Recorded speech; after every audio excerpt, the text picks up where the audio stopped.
حضرت سلیمان علیہ السلام نے اپنے لشکر پر نظر ڈالی، ایک پرندہ غائب نظر آیا۔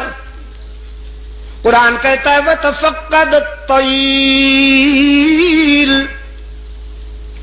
فَقَالَ مَا لِي لَا أَرَى الْهُدْهُدَ أَمْ كَانَ مِنَ الْغَائِبِينَ۔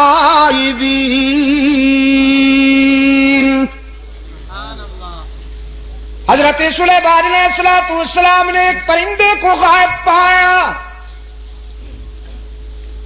فرمانے لگے کیا بات ہے، مجھے ہدہد نظر نہیں آ رہا،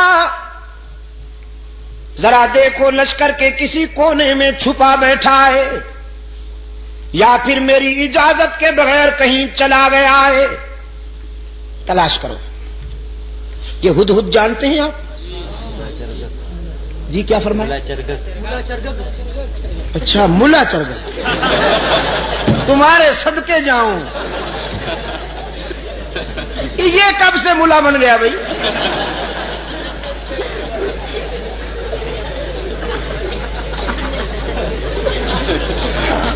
اور آپ کو یہ اتھارٹی کس نے دی ہے کہ جس پرندے کے بھی ذرا بال ادھر ادھر ہو جائیں آپ اس پہ ملا کا ٹائٹل فٹ کر دیں؟ یار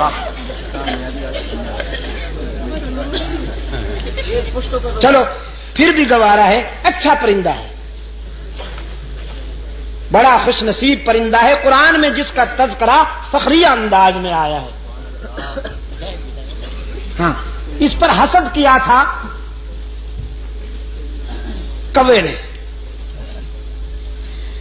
حضرت سلیمان علیہ السلام نے جب اس ہدہد سے پوچھا کہ تمہارے اندر کون سی خوبی ہے،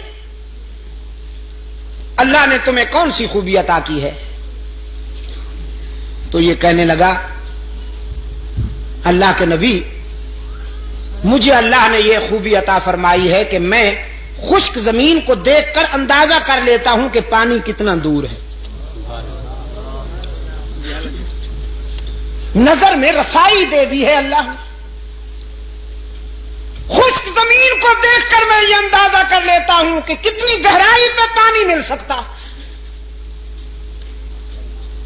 حضرت سلیمان علیہ السلام نے فرمایا بھی تم تو بڑے کام کے ہو، ہمیں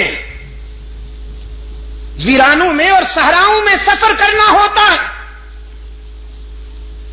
تو ہم کیوں نہ تمہاری اس استعداد سے کام لیں، اس صلاحیت سے کام لیں، بس تم ہمارے ساتھ رہا کرو، ہمارے ہم سفر رہا کرو، تاکہ ہم تیری اس خداداد صلاحیت سے کام لے سکیں۔ اللہ کے نبی نے ہدہد کو اپنا مقرب بنا لیا، اپنا ہم سفر بنا لیا، کوے میاں سے برداشت نہ ہوا۔ یہ کوا جانتے ہیں نا آپ، کالے لباس والا مسٹر بلیکی،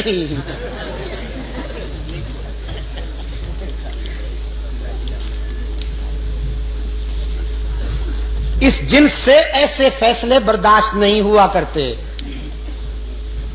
اللہ کے رسول صلی اللہ علیہ وسلم نے صدیق اکبر کو اپنے پہلو میں سلا لیا، کبو کو برداشت ہوا نہیں ہوا، بڑی سخت تکلیف ہے بیچاروں کو۔ استغاثہ دائر کر دیا کوے نے ہدہد کے خلاف، اسکینڈل بنا لیا بدبخت نے، کہنے لگا واہ جی واہ، یہ کہتا ہے کہ میں خشک زمین دیکھ کر اندازہ کر لیتا ہوں کہ پانی کتنا دور ہوگا، بالکل غلط ہے۔ میں نے کئی مرتبہ دیکھا ہے کہ یہ جال میں پھنسا ہوا پھڑک رہا ہوتا ہے، اگر اس کی نظر میں اتنی رسائی ہے کہ یہ خشک زمین دیکھ کر پانی کی گہرائی معلوم کر لیتا ہے تو جال کو کیوں نہیں دیکھ لیتا، اس میں پھنس کیوں جاتا ہے؟ عیار تو بڑے ہوتے ہیں نا، یہ لفاظ اور لسان تو بڑے ہوتے ہیں۔ اس انداز خطابت میں استغاثہ دائر کیا کہ سننے والے بھی متاثر ہوئے، کہنے لگے جی بالکل ٹھیک ہے، یہ تو بات واقعی تفصیل طلب ہے، وضاحت طلب ہے کہ اگر ہدہد پانی کی گہرائی کو دیکھ لیتا ہے تو زمین کے اوپر جو جال تنا ہوا ہوتا ہے اس کو کیوں نہیں دیکھ لیتا؟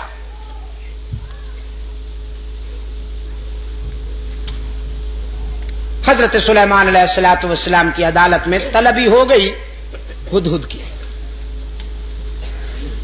کوا بھی برادری سمیت آ پہنچا.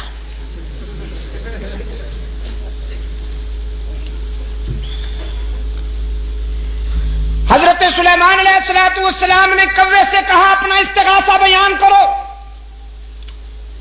اس نے وہ کہانی پھر دوہرا دی کہ جناب یہ کہتا ہے میں زمین کو دیکھتا ہوں تو اندازہ کر لیتا ہوں پانی کتنا دور ہے، جبکہ یہ زمین کے اوپر والے جال کو نہیں دیکھ سکتا، اس میں پھنس جاتا ہے، تو اس کا یہ دعویٰ غلط ہے، خلافت اس کو نہیں ہمیں ملنی چاہیے.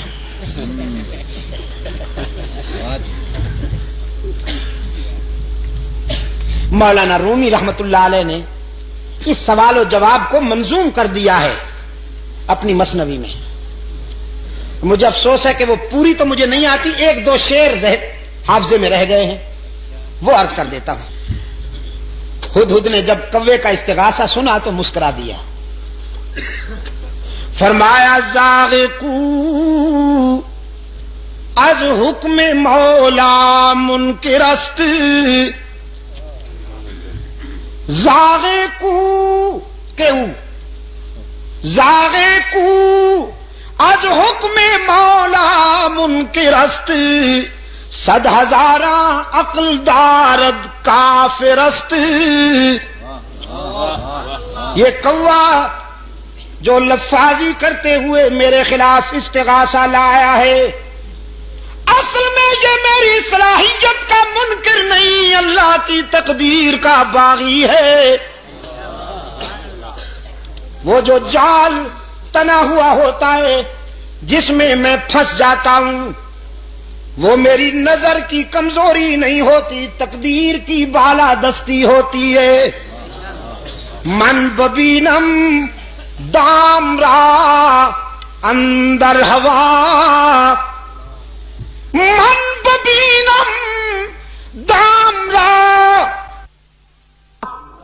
میں ہوا کی اڑانوں میں جال کو دیکھ سکتا ہوں، لیکن تقدیر کی بالا دستی میرے شعور پہ پردے ڈال دیتی ہے. دیکھتا تو ہوں لیکن سمجھ نہیں پاتا، بالآخر جال میں پھنس جاتا ہوں. وہ میری نظر کی کمزوری نہیں ہوتی، اللہ کی تقدیر کا فیصلہ ہوتا ہے. سلیمان علیہ السلام نے فرمایا اخرج انک رجیم، دفعہ نکل جا، بکواس کی ہے تو نے. اللہ نے جب یہ استعداد عطا کی ہے تو تجھ سے برداشت کیوں نہیں ہوتی؟ کوے نے کہا جی جاتے ہیں، ناراض کیوں ہوتے ہیں؟ جاتے ہیں ناراض کیوں ہوتے ہیں؟ نکل جاؤ نا. جاتے ہیں جی. احتجاج کرنے کی تو اجازت ہے، پروٹیسٹ تو کریں ہم ذرا، تحریک تو چلائیں آپ کے اس فیصلے کے خلاف. سلیمان علیہ السلام نے فرمایا قیامت تک چیختے اور چلاتے رہو گے، تمہارا منہ بھی کالا رہے گا، تمہارا جسم بھی کالا رہے گا. حسد کے مارے ہمیشہ حسد کے اندھیروں میں ڈوبے رہتے ہیں. اللہ جنہیں اپنے فضل و کرم سے نوازے وہ پیغمبر کے پہلو میں سوتے رہتے ہیں.